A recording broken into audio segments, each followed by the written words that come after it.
नमस्कार, मी लीना. स्वागत आहे तुमचं टॅरेट जान्हवीवर. चला तर मग आज भेटूया एका नवीन अभिप्रायासोबत. नमस्कार. नमस्कार. आपलं नाव? कीर्ती आचरेकर. आपण काय करता? मी इंटिरियर डिझायनर आहे. अच्छा, तुम्ही आचार्य जान्हवीला कधीपासून ओळखताय? मी मॅमना 2 महिने झाले ओळखते. अच्छा, म्हणजे तुमची आणि यांची ओळख कशी झाली? ओळख अशी नाही झाली. मला एक क्वेश्चन होता. ओके. सो मी म्हणजे बघत होती इथे आजूबाजूला की जवळपास कोणी ज्योतिष आहे का, ऍस्ट्रॉलॉजर आहे का. सो लकीली एक दिवस मी अशी शेजारच्या शॉपमध्ये आली होती, तर ह्यांचं मला ऑफिस दिसलं. अच्छा. तर मग मी इन्क्वायरी केली आणि मग तेव्हापासून आमची ओळख आहे. अच्छा. तेव्हापासून मी त्यांना ओळखतो ना. अच्छा, मग ह्यांच्याकडे आल्यानंतर तुम्ही जो काही प्रश्न घेऊन ह्यांच्याकडे आला असता, तुम्हाला योग्य मार्गदर्शन मिळालं का? हो, नक्कीच. अच्छा, त्याबद्दल काही सांगू शकाल? मार्गदर्शन तर नक्कीच मिळालं आणि सॅटिस्फॅक्शनही भरपूर प्रमाणात मिळालं. अरे वा. कारण की मी मॅमकडे येण्याआधी एका ज्योतिषांकडे गेली होती. तर त्यांच्याकडे असं उडती उत्तरच मिळाली होती. तर ते होतं की थोडंसं माझं माइंड डिस्टर्ब झालेलं की अरे असं कसं होऊ शकतं, म्हणजे जो माझा प्रॉब्लेम आहे बेसिकली, तर त्याच्यासाठी मला सोल्युशन पण हवा होता. करेक्ट. सो मी शोधत होती की मला एक छान ज्योतिष मिळावं ज्याच्यावरती मी 100% ट्रस्ट करू शकते. करेक्ट. आणि लकीली मॅमशी कॉन्टॅक्ट झाला आणि त्यांना मग मी कन्सल्टेशन त्यांच्याकडून जे मी घेतलं त्याच्यामध्ये त्यांनी मला पूर्णपणे गायडन्स दिला, रेमेडीज दिली ओके. आणि खूप म्हणजे छान समजावून सांगितल्या गोष्टी की काय असतात, कशा असतात, काय कशामुळे काय प्रॉब्लेम्स येत आहेत.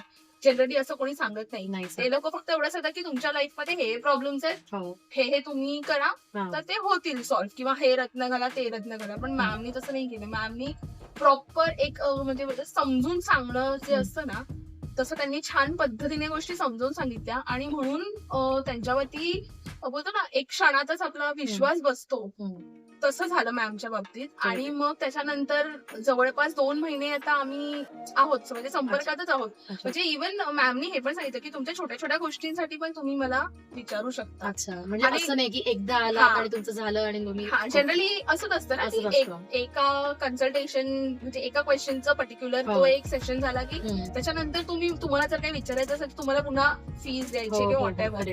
पण मॅम 24 तास अवेलेबल असतात. म्हणजे जनरली आपण असं नाही बघत, पण मॅमचं तसं आहे की त्या आहेत अवेलेबल सिन्स डे 1 जेव्हापासून मी त्यांना भेटली आहे.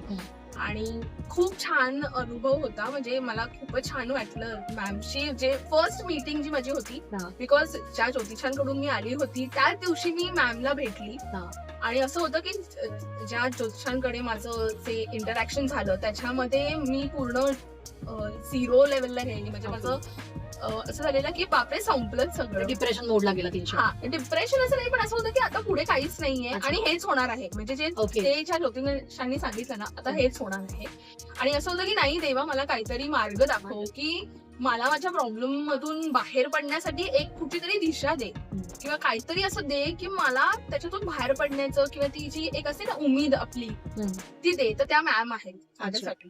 म्हणजे ह्यांच्याकडे येण्याआधीचं आयुष्य आणि ह्यांच्याकडे आल्यानंतरचं आयुष्य यात काय फरक आहे? ह्यांच्याकडे येण्याआधी खूप असं म्हणजे डिप्रेशन असं नाही म्हणता येणार, पण नेगेटिव्हिटी होती. खूप नेगेटिव्ह थॉट्स यायचे. असं वाटायचं की अरे यार काय आहे, काय म्हणजे काय आहे उद्याचा दिवस, कसा असणार आहे उद्याचा दिवस, किंवा काय मार्गच सापडत नाहीये. पण मॅमकडे आल्यानंतर हे खरंच म्हणजे असं खूप असं वाटतं ना की मेटाफॉर झाल्यासारखं की अरे असं कसं होऊ शकतं. पण ऍक्च्युली ते झालं आहे की म्हणजे लोकांना असं वाटत नाही की नाही असं होतं, पण माझ्या लाईफमध्ये लिटरली झालंय की 2च महिने झालेत मी मॅमला ओळखते, पण खूप चेंजेस आहेत.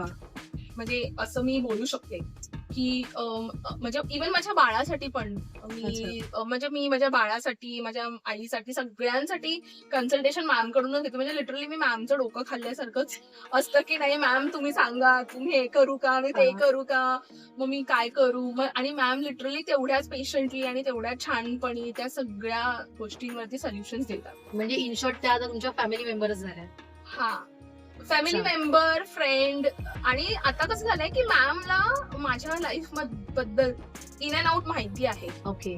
सो त्यांना माहिती आहे की ह्या प्रॉब्लेम वरती काय सोल्युशन द्यायचंय. सो मला असं पुन्हा डिटेल मध्ये सांगत बसावं नाही लागत की 0 पासून की असं आहे तसं आहे. त्यांच्याकडे माझ्या सगळ्या गोष्टी आहेत, त्यांना सगळं माहिती आहे आणि त्या मला क्विक सोल्युशन सांगतात की अच्छा आता आपण असं करूया हा. किंवा हे करून बघूया, थोडंसं पेशन्स राहायला हवं. हा. बिकॉज असं नाही ना की मी आज उपाय केला आणि लगेच उद्या मला Correct त्याचा आहे. रिझल्ट Correct आहे. सो त्या पद्धतीने सगळं आता आहे मॅमशी सुरू. मला असं कळलं की तुम्ही पण आता टॅरेट शिकताय त्यांच्याच मार्गदर्शनाखाली. हो ऍक्च्युली टॅरो कार्ड्स, वास्तुशास्त्र, ऍस्ट्रोलॉजी ह्या सगळ्या गोष्टींचं मला लहानपणापासूनच म्हणजे जसं जसं आपण समजायला लागतो ना की हम्म. गोष्टी अशा आहेत तशा आहेत, तर ते एक होतं की काय असतं. आणि लकीली मॅम सोबत माझं फर्स्ट टाइम जेव्हा इंटरॅक्शन झालं तेव्हा त्यांनी टॅरो पण केलं होतं, म्हणजे टॅरोचं सेशन पण होतं आमच्या कन्सल्टेशन मध्ये. आणि ते खूप ना रिअलिस्टिक होतं, म्हणजे जे माझे क्वेश्चन्स होते आणि जे त्याचे आन्सर्स होते हे खूप खरे खरे होते. सो वा. मला असं होतं की यार मला पण हे शिकायचंय, म्हणजे हे माझं होतंच खूप दिवसांपासून की मला हे शिकायचंय. आणि मग मी त्यांना विचारलं तुम्हाला योग्य गुरु मिळाला. ऍक्च्युली की Okay. एक म्हणजे लिटरली म्हणजे जे मी देवाकडे मागितलं होती तेव्हा मला एक चांगली दिशा दे, ती लिटरली मॅम कडून भेटली आहे. सो माझे आहेत बरेच प्लॅन्स की टॅरो शिकायचं, इतर अजून पुढच्या गोष्टी शिकायच्या. सो लेट्स होप की त्या सगळ्या गोष्टी वर्कआउट होतील.